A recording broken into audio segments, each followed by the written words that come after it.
Hello everyone, welcome back to Nightlight Narratives. Today I'm going to be telling the story of Daniel the Dragon. Daniel the Dragon was a small, green, friendly dragon that had to spend Christmas at home alone because of a wild blizzard.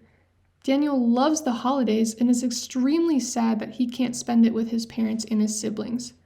Daniel is currently unable to fly to their house during the blizzard.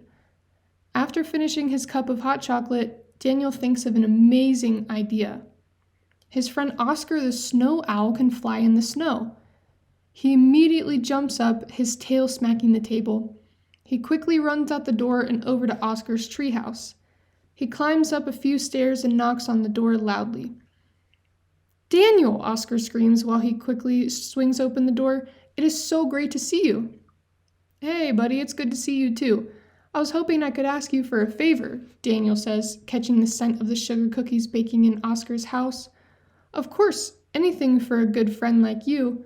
What is it that you need?" Oscar asks, smiling. "Well, I was hoping you could fly some presents over to my parents' house. My family is having Christmas there this year, and I can't fly over there because of the snowstorm," Daniel says, frowning because he remembers that he can't be with his family this Christmas. "Oh, you bet. I was hoping you could do me a favor in return," Oscar asks curiously. "Of course. What is it?" Daniel asks, looking around for anything that he would be able to help with. "Well, I went out and got some firewood earlier to start a fire since it's super cold, but I haven't been able to get the fire started. I was wondering if you could light it for me," Oscar explains. "Well, absolutely," Daniel says, smiling. Oscar opens the door further and tells Daniel to step inside. He already has the firewood set up in the fireplace, so all that Daniel has to do is light it on fire. Daniel takes a deep breath, careful not to light the entire treehouse on fire, and blows out fire, lighting the firewood. After the fire is lit, Daniel and Oscar walk together to Daniel's house to get the Christmas gifts. Oscar puts Daniel's presents in his backpack and heads back outside to fly. He begins to flap his wings, shaking Daniel's house and the trees around it. All the snow begins to fly off the trees as Oscar leaves the ground. His wings flap faster and faster, and eventually, Daniel can no longer see him in the sky.